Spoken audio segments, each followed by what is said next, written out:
Kalvakuntla Kavitha BJP వదిలిన బాణం అంటూ సంచలన వ్యాఖ్యలు చేశారు కాంగ్రెస్ సీనియర్ నేత Madhu Yaskhi. Liquor scam case నుంచి బయటపడేందుకు బీజేపీ కోసం కవిత పనిచేస్తోందన్నారు. మోదీ అమిత్ షాల ఆదేశాల మేరకే కవిత మాట్లాడుతోందని ఆరోపణలు చేశారు. జాగృతి సంస్థ అవినీతిలో కూరుకుపోయిందని, అవినీతిని కప్పిపుచ్చుకోవడానికే కొత్త డ్రామాకు తెరతీసిందంటున్న మధు యాష్కితో సాక్షి ప్రతినిధి మాట్లాడారు. బీజేపీ కనుసన్నల్లోనే కవిత పనిచేస్తుందంటూ కూడా హాట్ కామెంట్ చేశారు కాంగ్రెస్ పార్టీ సీనియర్ నేత మధు యాష్కి. సార్ చెప్పండి, కవిత అంశం గత 15 రోజులుగా చర్చనీయాంశంగా నడుస్తుంది. లేఖ కానీ ఆ తర్వాత చేసిన చిట్ చాట్స్ కానీ మీరు బీజేపీ వదిలిన బాణం ఎందుకు ఇంత బలంగా చెప్తున్నారు? చెల్లెలు కవితమ్మ గారు సారా కుంభకోణంలో ఇరుక్కుపోయి స్వారా క్వీన్ అయిన కవిత గారు 6 నెలలు జైలు పోయేసి వచ్చింది.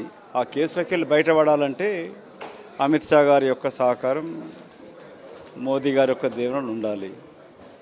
బీజేపీ పార్టీ తెలంగాణలో కలలుగంటూ అధికారానికి వస్తే రావాలనుకుంటే బీఆర్ఎస్ వీకెన్ అయినప్పుడు వాళ్లకు లబ్ధి చేకూరుతుంది. కాబట్టి కవితమ్మ గారు తన సొంత కేసులకి వెళ్ళి బయటికి రానికి, తన అవినీతి ఆరోపణలతోటి బయటపడడానికి, జాగృతి పేరుతోటి అవినీతిలో కూరుకుపోయి చనిపోయిన రైతు కుటుంబాలకి ఆర్థిక సాయం చేస్తానని చెప్పి కలెక్ట్ చేసి, తను ఎంపీగా ఉన్నప్పుడు కేంద్ర ప్రభుత్వ స్కిల్ డెవలప్మెంట్ మినిస్ట్రీతో నిధులు తీసుకొచ్చుకొని జాగృతిలో ఇరుక్కుపోయి అవినీతిలో కూరుకుపోయిన జాగృతిని, ఆ అక్రమంగా సంపాదించిన ఆస్తులని బిడ్డ జాగ్రత్త అంటారు చూడు, అట్లా జాగ్రత్త పడడానికి కొరకే జాగృతి బలోపేతం అని చెప్పి వస్తూ ఉంది. 800 కోట్ల రూపాయలు జాగృతి సంస్థ కరప్షన్ చేసిందని చెప్తా ఉన్నారు. ఎందుకు సంవత్సరం అవుతుంది మీ ప్రభుత్వం వచ్చి ఈ అంశంపైన ఎందుకు చర్చకు తెరలేపట్లేదు? ఇది నేను గతంలో కూడా చెప్పినాను. కేంద్ర ప్రభుత్వం ద్వారా స్కిల్ డెవలప్మెంట్ మినిస్ట్రీ ద్వారా జాగృతి సంస్థ నిధులు తీసుకున్నది. స్కిల్ డెవలప్మెంట్లు చేస్తానని చెప్పి అశోక్ నగర్ నుంచి తీసుకొని జిల్లా కేంద్రాలలో కూడా సంస్థలు ఏర్పాటు చేసినది, ఇంక్లూడింగ్ మా నిజామాబాద్ పట్టణంలో కూడా చేసినది.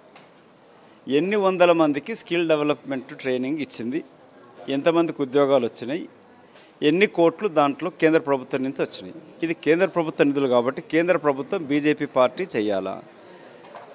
అప్పుడున్న కేంద్ర skill development minister Rajiv Pratap Rudy గారి పైన ఈ జాగృతి సంస్థకు నిధులు ఇచ్చారని చెప్పిన ఆరోపణలు వచ్చినాయి. మంత్రివర్గం తీసేసినట్టు కొన్ని ఆరోపణలు వచ్చినాయి. అది నిజమా కాదా?